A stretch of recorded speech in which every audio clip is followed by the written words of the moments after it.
Hello guys, today's video pupunta tayo ng Bristol, Kawayan. Yan, kasama ko si Sir Sunny and dadaanan namin si Sir Chester. And kasama natin yung jowa kong pabebe. Ha. Yeah, tara. Ayun, idol mo si Jet Li pare.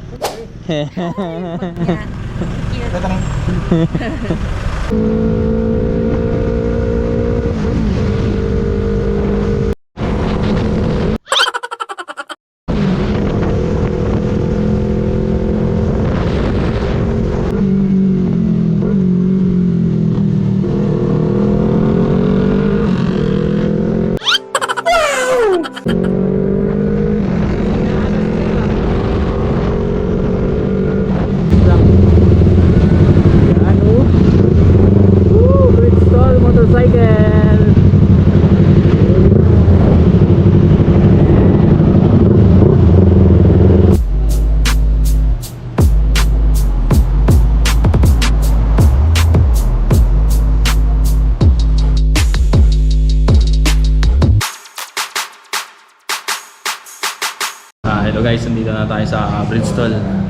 And magte-thank you tayo kay Sir Michael Fernandez, welcome to Bristol. Yan po. Sila po yung manager po dito ng Kawayan, Bristol Motorcycle. Kaya abang-abang tayo guys sa September 9. Punta tayo dito agad para ma-sound test natin tong mga to.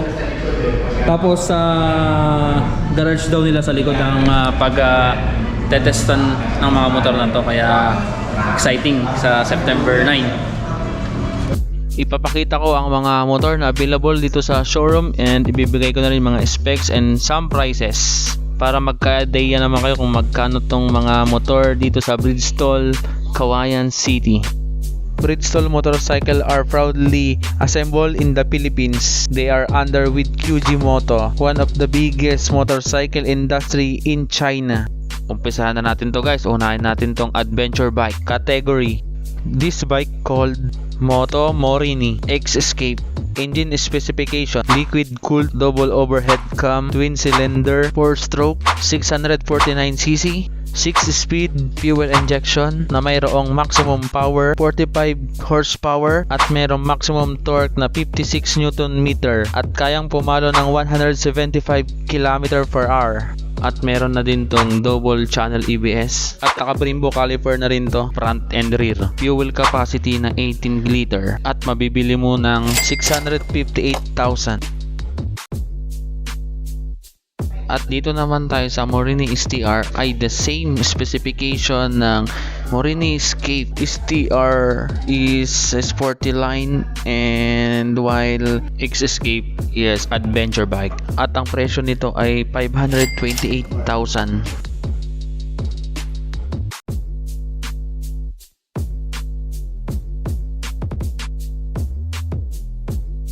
Gusto mo ba ay naked bike and expressway legal? Ito ang tinatawag nilang Bristol Assassin 400cc. Assassin specification: liquid cooled double overhead cam, twin cylinder, 4-stroke, 8 valves, engine displacement 371cc, maximum power 29 horsepower at 10,500 rpm, maximum torque 28.5 Nm at 9,000 rpm, rear suspension, monoshock absorber, pro arm swing arm na makikita mo lang sa mga Ducati, front suspension, inverted fork, fuel tank capacity 13 liter na may gas consumption na 28 km per liter at naka ABS na din na may caliper, Nissin front and rear. At mabibili mo ang Bristol Assassin 400cc sa halagang 298,000. Sound test natin tong Assassin guys.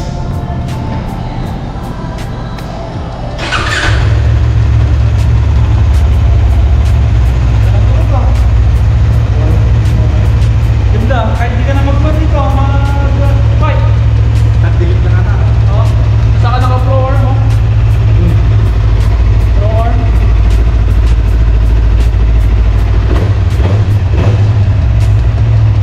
At dumako naman tayo sa sports bike at ito ang tinatawag nilang Invictus 400cc. Ang engine nito ay same ng Assassin engine.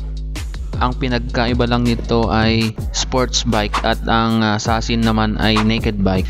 At ang presyo din nito ay 298,000. Install.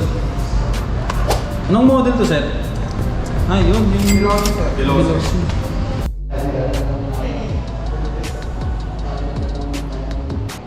At dito naman tayo sa QG Motor SRK 600RC. At ito yung ginamit ni Reed Swift Potato nung Ironman. Tara, alamin natin ang mga specification ng motor na to. SRK 600RC ay mayroong liquid-cooled double overhead cam, 4-cylinder, 16 bulb, engine displacement 600cc, 6-speed manual transmission, 65mm bore, 45.2mm stroke, at meron na din tong multi-plate wet clutch. At meron na siyang maximum power na 60 horsepower at 11,000 RPM at maximum torque na 51 Nm at 10,500 RPM at mayroong fuel capacity na 16.4 liter, front suspension, KYB telescopic upside down, at rail suspension naman ay mayroong KYB telescopic coil spring oil dump, at dual channel EBS na mayroong rainbow caliper front and rear. At mabibili mo ang SRK 600RC sa halagang 528,000 pesos. At meron din silang scooter Bridgestone ADX 160cc. At meron din silang classic style. Ito ang SRB 400. At meron itong liquid cooled single overhead cam, 2-cylinder between engine, 8 bulbs, 61mm bore, 68mm stroke, na mayroong engine na 400cc, mayroong maximum power na 28 horsepower at 8,500 RPM, na mayroong maximum torque na 35 Newton of torque at 5,000 RPM. At meron na din tong dual channel EVS. At mabibili mo ang SRB 400 sa halagang 328,000 pesos.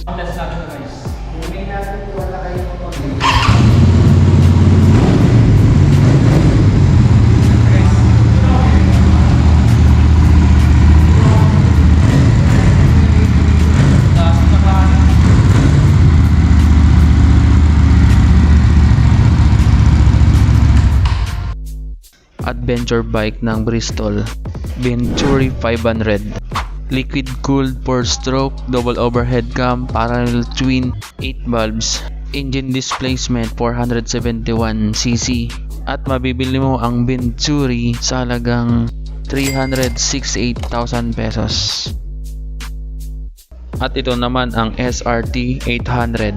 At meron itong liquid cooled double overhead cam, 2-cylinder, 8 bulbs, engine displacement 800cc. At mabibili mo ang SRT 800 sa halagang 578,000 pesos. Oh? Wala, yung pa ako. Dito ako sa likod. Sino kaya yung sumusuot yung matatangkad na? Grabe. Hindi mo ba? 5'10 na ako 5'10 na ako guys, pero hindi ko abot yung kwan. Timing naman guys na naka-off daw yung mekaniko nila, kaya sa September 8 na lang natin balikan to, ang grand opening nila. Kaya ngayon check muna tayo guys. At dito ko na rin tatapusin ang aking vlog. Salamat sa panonood. Thank you and ride safe palagi.